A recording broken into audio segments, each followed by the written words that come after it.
Pernah kepikiran nggak sih, apa sih yang sebenarnya bikin kita semangat? Bukan cuma soal apa yang kita bisa kerjakan, tapi apa yang benar-benar mendorong kita buat mengerjakannya. Yuk kita coba pecahkan kodenya sama-sama. Oke, kita mulai dari sebuah misteri yang mungkin kedengerannya familiar banget. Kenapa ya orang-orang hebat, orang-orang yang kompeten, kadang justru merasa tersesat, bahkan di pekerjaan yang di atas kertas kelihatan sempurna buat mereka? Aneh kan? Kualifikasi oke, skill ada semua, tapi kok rasanya nggak ada gairah sama sekali buat kerja. Tiap pagi rasanya berat banget. Nah, rasa frustrasi ini seringkali dimulai dari cerita yang sebenarnya umum banget terjadi. Misalnya ada orang namanya Frank. Dia ini insinyur yang brilian, jago banget di bidangnya. Terus dia dapat promosi jadi manajer proyek. Secara teori ini kan langkah karir yang sempurna. Perusahaan lihat potensinya dan di atas kertas harusnya semua lancar jaya. Tapi kenyataannya, wah jauh panggang dari api. Tugas-tugas kayak negosiasi kontrak atau ngurusin spreadsheet yang seharusnya jadi bagian dari pekerjaan malah jadi beban yang bikin stres. Kinerjanya pun mulai kelihatan menurun. Frank jadi merasa gagal, semangatnya drop. Dan disinilah letak masalah utamanya. Dan ini penting banget, skill itu beda sama motivasi. Pekerjaan itu mungkin cocok banget buat keterampilan Frank, tapi sama sekali nggak nyambung sama motivasi internalnya. Kisah Frank ini kan nunjukin ada yang nggak pas ya. Terus biasanya kita coba benerinnya gimana? Nah, disinilah letak kesalahannya. Pendekatan yang biasa kita pakai ternyata seringkali keliru, bahkan bisa bikin situasi jadi lebih buruk. Angkanya gede banget loh, 605 miliar dolar. Itu perkiraan kerugian produktivitas tahunan akibat karyawan yang nggak termotivasi.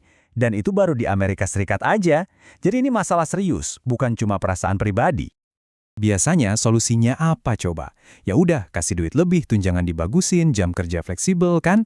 Tapi yang mengejutkan, banyak penelitian nunjukin kalau motivator eksternal kayak gini seringkali malah jadi bumerang. Efeknya cuma sementara aja dan parahnya bisa membunuh semangat yang tulus dari dalam.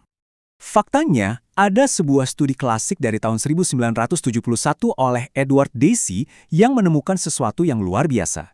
Kalau kita bayar seseorang untuk melakukan sesuatu yang sebenarnya dia nikmati, semangat alaminya untuk melakukan hal itu bisa hilang, permanen.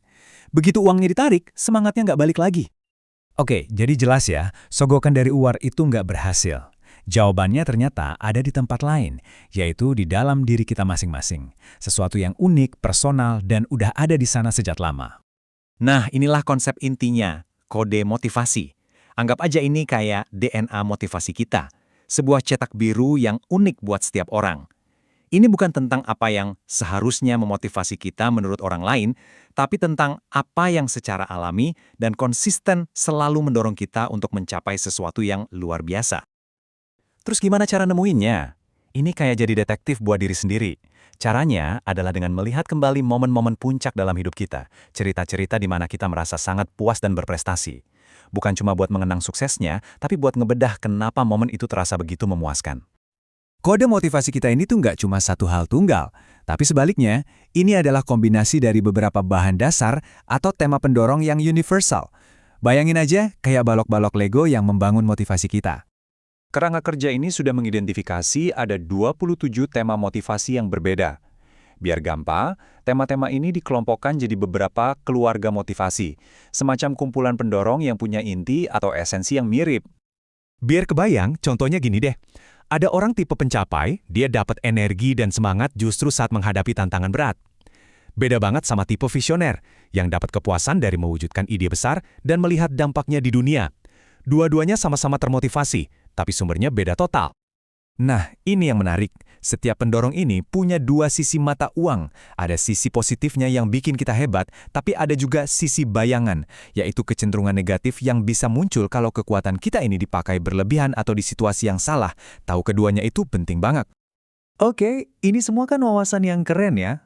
Tapi pertanyaan paling pentingnya adalah, terus buat apa kita tahu ini semua? Apa gunanya buat kita secara praktis di kehidupan sehari-hari? Manfaatnya banyak banget. Waktu kita tahu kode kita bisa berhenti maksa diri kita cocok sama sebuah pekerjaan dan mulai mencari atau bahkan membentuk pekerjaan yang cocok sama diri kita. Dan kalau Anda seorang pemimpin, wah ini bisa jadi superpower. Anda bisa bangun tim yang lebih kuat karena Anda tahu apa yang benar-benar menggerakkan setiap anggota tim Anda. Pada akhirnya, ini soal pergeseran fokus. Selama ini, kita mungkin fokus sama apa yang kita capai. Sekarang pertanyaannya adalah, apakah Anda siap untuk menemukan jawaban dari mengapa semua pencapaian itu terasa begitu penting dan memuaskan bagi Anda?